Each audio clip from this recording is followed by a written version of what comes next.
Ram BJP के नहीं हैं, राम आम आदमी पार्टी के भी नहीं हैं और राम कांग्रेस के भी नहीं हैं, राम किसी भी राजनीतिक दल के नहीं हैं, तो फिर राम है किसके? राम हम सब के हैं। जी हाँ, बिल्कुल सच है। और ये भी सच है कि राम पर राजनीति हो रही है, लेकिन कर कौन रहा है? विपक्ष या बीजेपी? कौन कहता है कि राम हम सब के हैं और कौन कहता है राम हमारे दिल में है? और यह भी जानेंगे कि राम किसके दिल में है, किसके दिमाग में है और किसके मिशन में है। नमस्कार, आप देख रहे हैं अपनी बात अनिल के साथ। आगे बढ़ूं उससे पहले आप सभी से निवेदन है कि वीडियो को लाइक कर दें, मित्रगणों में शेयर कर दें और चैनल को सब्सक्राइब कर दें यदि अभी तक नहीं किया है तो। मोदी जी ने अभी तक अपने संकल्प से, जनता के भरपूर आशीर्वाद से कुछ ऐसे फैसले लिए हैं जिससे देश दो राहे पर आकर खड़ा हो गया है। नहीं, देश नहीं, राजनीतिक दलों को दो राहे पर लाके खड़ा कर दिया है मोदी जी के संकल्प ने। मैं मोदी जी के संकल्प को भी लेकर के आऊंगा, लेकिन उससे पहले मैं आप सभी से पूछना चाहता हूं, 1992 में वो विवादित ढांचा यदि ढाया नहीं जाता तो क्या आज राम मंदिर का निर्माण वहां हो पाता? आप अपने जवाब कमेंट में करके बता सकते हैं। ऐसा ही एक प्रश्न कुछ पढ़े लिखे लोगों ने पता नहीं पूछा था कि नहीं, या फिर नैरेटिव लाने के लिए अपनी नानी को भी इस विवाद में घसीट लिया। तो अब सुनाते हैं कट्टर व्यक्ति को। बाबरी मस्जिद का ध्वंस हुआ तो मैंने नानी से पूछा, नानी अब तो आप बड़े खुश हो गए, अब तो आपके भगवान राम का मंदिर बनेगा। कहती है, ना बेटा, मेरा राम किसी की मस्जिद तोड़ के ऐसे मंदिर में नहीं बस सकता। सुना आपने, इनकी नानी ने कहा था ना बेटा। सुना आपने, इनकी नानी ने कहा था ना बेटा, मेरा राम किसी की मस्जिद तोड़कर नहीं बसता। केजरीवाल जी, इसका मतलब उस मंदिर में राम नहीं बसता, तो फिर जरा ध्यान से देखिए ये कौन है? केजरीवाल ही है ना? ध्यान से देखिएगा, जो पूजा कर रहे हैं वो केजरीवाल ही है। अगर नहीं पहचाना या कोई दुविधा हो तो आइए उन्हीं से सुन लीजिए कि उन्होंने क्या किया। जय श्री राम। देखते हैं राम जन्मभूमि का दर्शन किया, रामलला का और हनुमानगढ़ी का। आज मुझे सौभाग्य प्राप्त हुआ राम जन्मभूमि में श्री रामचंद्र जी के दर्शन करने का। सुन लिया आपने, लेकिन इसने तो अपनी नानी को अनसुना कर दिया, बच्चों की कसम को झूठा कर दिया। आगे भी सुनिए क्या कहा था। अब ये बार बार पिछले एक महीने से बीजेपी ने भी कहना चालू, मंदिर वहीं बनाएंगे, मंदिर वहीं बनाएंगे। हम कहते जी कब बनाओगे, कहते डेट नहीं बताएंगे। बीजेपी हर 5 साल में कहती है कि मंदिर वहीं बनाएंगे, लेकिन डेट नहीं बताएंगे। डेट तो पूरे विश्व को पता है, इनको कैसे पता नहीं चला? अच्छा, ये विपाशा नाम गए थे ना, लेकिन डेट तो उससे पहले आ चुकी थी। चलिए कोई बात नहीं, मैं बता देता हूँ, 22 जनवरी 2024। लेकिन बता रहा हूं, बुला नहीं रहा। वैसे बुलाने पर तुम भी उसी दो राहे पर अटक जाओगे जिसका मैं जिक्र कर रहा था। इतना ही नहीं, आगे सुनिए। इसने पहले नानी को लपेटा था और अब नेहरू जी को भी लपेट लिया और इसका लपेटना जारी है। सत्येंद्र जैन, मनीष सिसोदिया, संजय सिंह को तो ऐसा लपेटा कि वो जेल पहुंच गए और अब शायद खुद भी लिपट जाएगा। चलिए सुनते हैं इस कट्टर को। मैं सोच रहा था कि अगर Jawaharlal Nehru ji steel authority of India की जगह मंदिर बना देते तो क्या इस देश का विकास हो सकता था? सुन लिया ना, Nehru ji steel authority of India की जगह मंदिर बना देते तो क्या देश का विकास हो सकता था? अब आप लोग ही बताइए कि देश का विकास हुआ है कि नहीं, और अब अयोध्या का विकास होगा कि नहीं, उत्तर प्रदेश का विकास होगा कि नहीं। बिना विकास हुए वाल्मीकि हवाई अड्डे पर उतरेंगे, एक अंतरराष्ट्रीय हवाई अड्डा बन गया। कौन सा विकास चाहिए? अच्छा, ओहो, योगी जी ने 84 किलोमीटर की परिधि में दारू बंद कर दी हो, ये बात है, क्योंकि वहां पे 84 किलोमीटर की परिधि में दारू नहीं बिकेगी।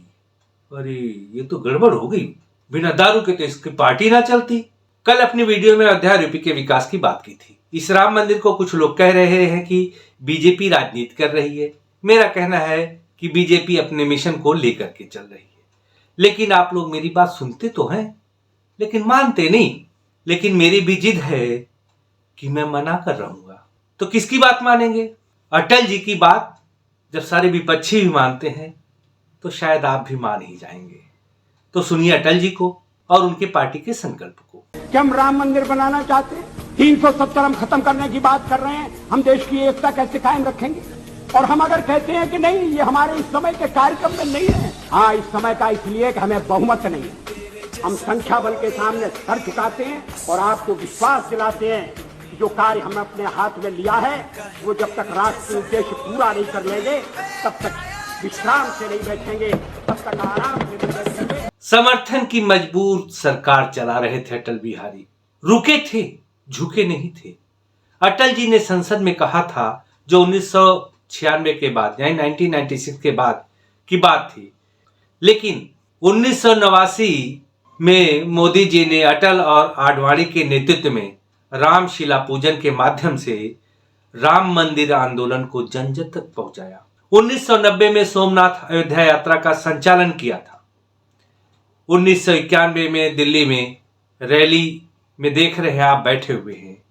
और 14 जनवरी 1992 को अयोध्या में मोदी जी ने प्रतिज्ञा ली थी कि अब अयोध्या तभी लूंगा जब रामलला के मंदिर की तारीख बता देंगे या रामलला के मंदिर बनने की प्रक्रिया शुरू होगी।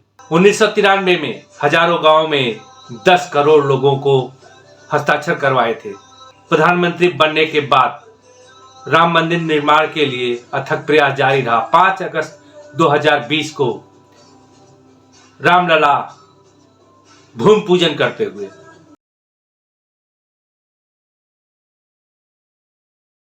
और 5 अगस्त 2020 को वह दिन आ गया जिसकी प्रतिज्ञा की थी कि जब तक राम मंदिर बनने का कार्यक्रम शुरू नहीं होता मैं अयोध्या नहीं आऊंगा या रामलला तुम्हें मुंह नहीं दिखाऊंगा। अब प्रतिज्ञा पूरी हो चुकी थी और अपने हाथों से भूमि पूजन किया। 22 जनवरी को मंदिर में रामलला की मूर्ति के प्राण प्रतिष्ठा कार्यक्रम में मुख्य यजमान के रूप में शामिल होंगे प्रधानमंत्री मोदी। यह एक मिशन था। इस कार्यक्रम में वही लोग शामिल होंगे जिन्हें निमंत्रण मिलेगा, लेकिन कुछ ऐसे लोग हैं जिन्हें निमंत्रण तो मिलेगा लेकिन जाएंगे नहीं। जाना ना जाना उनकी मर्जी है, इस पर मैं कोई टिप्पणी नहीं कर सकता क्योंकि किसी भी धर्म का अपमान सनातन कर ही नहीं सकता। लेकिन कुछ लोग इस धार्मिक अनुष्ठान को राजनीतिक कार्यक्रम बता रहे हैं तो कुछ उसे बीजेपी का कार्यक्रम बता रहे हैं। मैं राजनीतिक कार्यक्रम से सहमत तो नहीं हूं, लेकिन बीजेपी का कार्यक्रम है, इसे स्वीकार करता हूं। इसका श्रेय केवल बीजेपी को जाता है क्योंकि उसने अपनी 4 सरकारें कुर्बान की थी। कल्याण सिंह की सरकार को जब बर्खास्त किया गया था तो उन्होंने कहा था कि ऐसी हजारों सरकारें कुर्बान करने को हम तैयार हैं। जब उस मंदिर को जीवन का ध्येय बनाया गया था, उद्देश्य बनाया गया था, आज जब पूरा हुआ तो उसकी खुशी बीजेपी से ज्यादा किसे हो सकती है या राम भक्तों से अधिक किसको हो सकती है। आज कुछ लोग इस कार्यक्रम में वोट बैंक के डर से नहीं जा रहे हैं तो कुछ मारे शर्म के। लेकिन एक बात बताऊं, जाना तो सबको पड़ेगा, आज नहीं तो कल। बस अंतर इतना है कि पतन से पहले जाएंगे या विनाश के बाद। आप रास्ते में चलते हैं और आपको एक प्रसाद दिया जाए, अब भले ही उसमें मीठा मिला हो और आपको शुगर की बीमारी हो, फिर भी आप उसे ग्रहण करते हैं और माथे से लगाते हैं, फिर पी जाते हैं, यह जानते हुए कि यह आपके स्वास्थ्य के लिए हानिकारक है। लेकिन आप में इतनी हिम्मत नहीं आती कि उस प्रसाद का तिरस्कार कर दें। कुछ लोग तिरस्कार कर भी देते हैं जैसे निमंत्रण का कर रहे हैं, तो समझ लीजिए उनकी मति मारी गई है। और आपने सुना है कि जाको प्रभु दारुण दुख देई ताकि मति पहले हर ली। ऐसा प्रतीत होने लगा है कि विपक्ष की मति प्रभु ने हर ली है। वयोवृद्ध युवा राहुल गांधी जी नफरत के बाजार में मोहब्बत बेच रहे हैं और बोलते हैं कि लोकतंत्र खतरे में है। लेकिन कांग्रेस के ही आचार्य प्रमोद कृष्णन से जब पूछा गया कि आपकी पार्टी के नेता कह रहे हैं कि राम मंदिर के नाम पर बीजेपी फायदा उठा रही है, वोट बटोरने की कोशिश कर रही है, तो उन्होंने बता दिया कि लोकतंत्र की हत्या कौन कर रहा है, कौन है नास्तिक और कौन कर रहा है राजनीति और किसका होने वाला है पता। आपके पार्टी के भी नेता कह रहे हैं कि राम मंदिर के नाम पर फायदा उठाने की कोशिश की जा रही, पुलवामा और राम मंदिर के नाम वोट बटोरा जाएगा। देखिए, ये बड़ा दुर्भाग्य है। लोकतंत्र में ऐसा नहीं होना चाहिए। आप नरेंद्र मोदी जी का विरोध करो, उनके फैसलों की आलोचना करो, लेकिन नरेंद्र मोदी से नफरत करो, ये तो लोकतंत्र की निशानी नहीं है।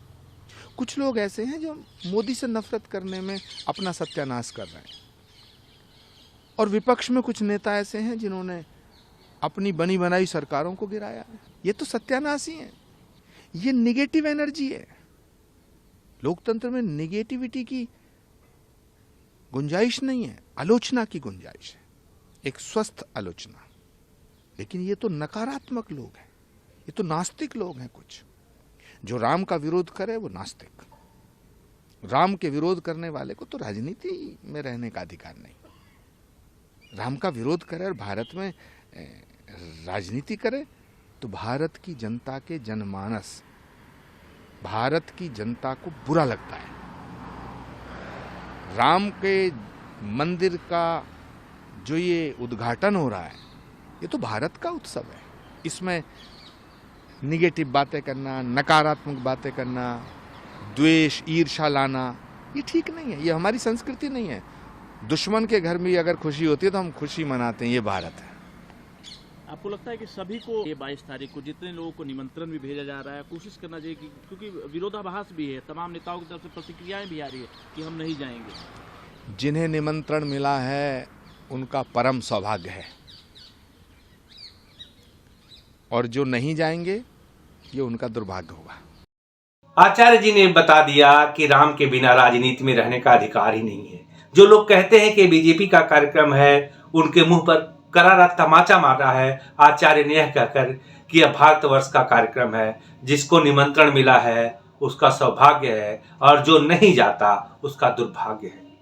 इस उत्सव को कवर करने के लिए देश विदेश की मीडिया होगी, लेकिन कुछ अभागे नहीं होंगे और ठीक उसी तरह विरोध करेंगे जैसे आपके घर में कोई उत्सव मनाया जा रहा हो और आपका नाराज पड़ोसी छुप छुप कर देखता हो और अगले दिन उसकी आलोचना करता हो। आलोचनाओं से घबराए नहीं और उसको अनदेखा भी न करें, क्योंकि कुछ लोग आप में सुधार लाने के लिए भी आलोचना करते हैं, तो कुछ आदतन और इरादतन वालों को इग्नोर कर सकते हैं, लेकिन सभी को नहीं।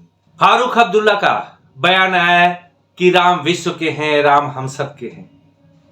कपिल सिब्बल जो कह रहे थे कि राम का कोई अस्तित्व ही नहीं है, वो कहते हैं राम हमारे दिल में रहता है।